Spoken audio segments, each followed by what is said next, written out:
How's it going, everyone? Welcome back to the Pound Technology YouTube channel. My name's Denny, and it's finally time. Pre-orders are now open for the Sega Genesis HD Link cable.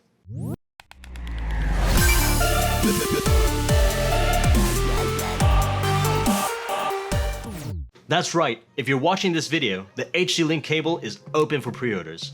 You can buy it directly on our website at poundtechnology.com or click on the link down in the description below. We're expecting to ship the cables to customers on July 16th. And we've got a limited number of cables coming in on the first batch, so place your order soon if you want to lock it in. For the rest of this video, we're going to be going over comparisons between our cable as well as other solutions you might see on the market.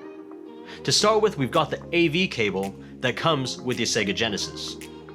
And of course, we've got the creme de la creme of Genesis solutions, the Mega SG. As a reminder, or for those who haven't seen our previous video, we're not trying to compete directly with the Mega SG. The fidelity of a bespoke FPGA solution is going to be way higher than what we can achieve with the technology that we're using.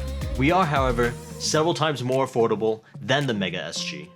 And if you casually play your Sega Genesis or Mega Drive like we do, I think it's a much better value proposition at $30. Of course, we designed this cable with you guys in mind, which is why it doesn't matter which Genesis version you have. We've included an adapter that allows you to connect the HD Link cable with any of the Genesis versions. Now, I recall seeing a video that says the shape of the connector we're using doesn't actually work with the Genesis one, and it might cause damage if you try to insert it.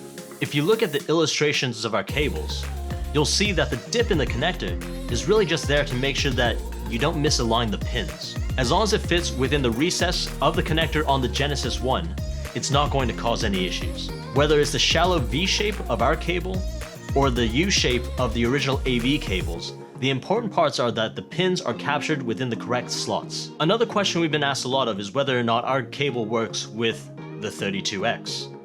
Now, the 32X has a library of about 40 games, and while some of them work just fine with our cable, there are a few that play, but the colors are a bit off. Now, I don't know exactly why the colors are fine in most cases and off in others, even though they're all coming out of the same output port. In the interest of full disclosure, I'll show you some examples of some of the worst offenders, as well as examples of games that play normally, so you guys can make a decision for yourself. If the 32X is especially important to you, you can skip directly to those videos using the timestamps in the description down below. Now, I'm not going to do an outro for this video, so I'm going to do my plugs now. Let us know in the comments down below what you're most excited to play once you get an HD Link cable. And if you enjoy our products and want to get alerted when we release new videos, please subscribe to our channel to stay up to date. Now, without anything further, let's get into it. We're starting here with Streets of Rage 2, an excellent beat 'em up for the Sega Genesis. We'll start comparing the composite versus the HD Link cable signal. Notice the foreground and how crisp the chain link fence is on the HD Link cable versus the composite video. Even compared to the Mega SG, we're pretty close in terms of sharpness.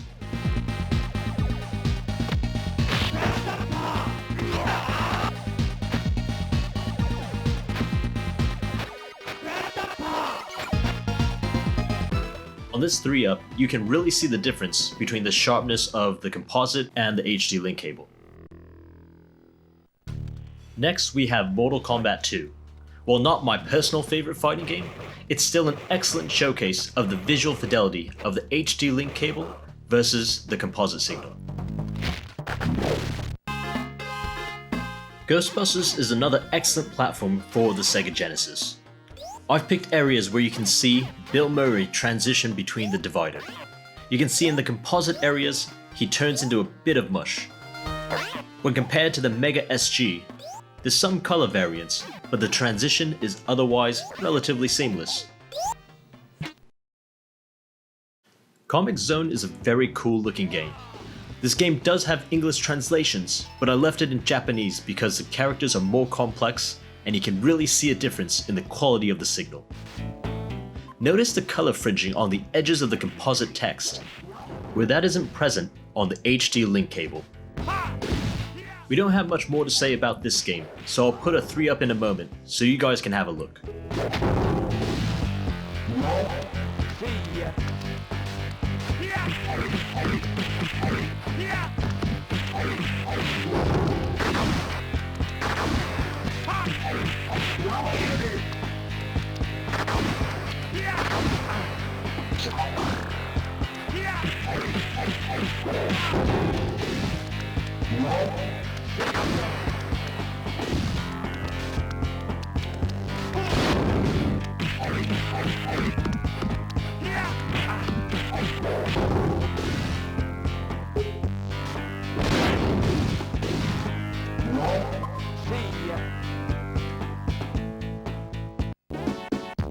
Last up, we have Sonic & Knuckles, another fast-paced game that gets some benefits from sharper pixels as well as better visual acuity.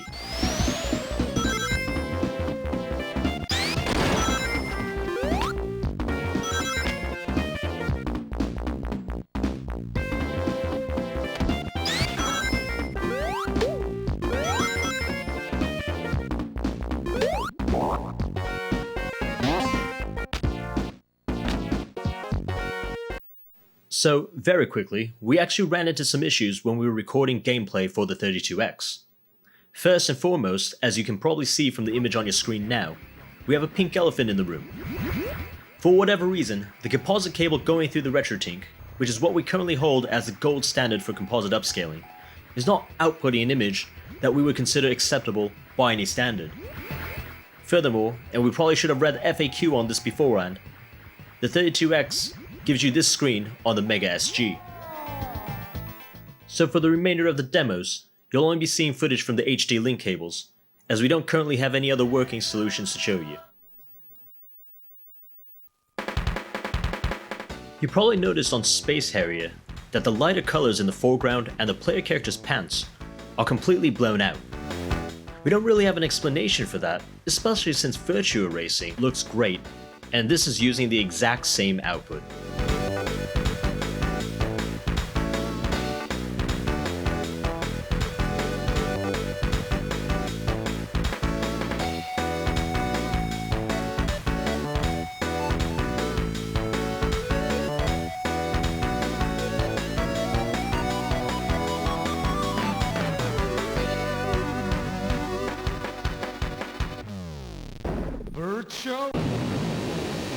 Just like in Virtua Racing, Shadow Squadron looks really good. Everything is tack sharp and colors are pretty well defined, as you can see from the footage here.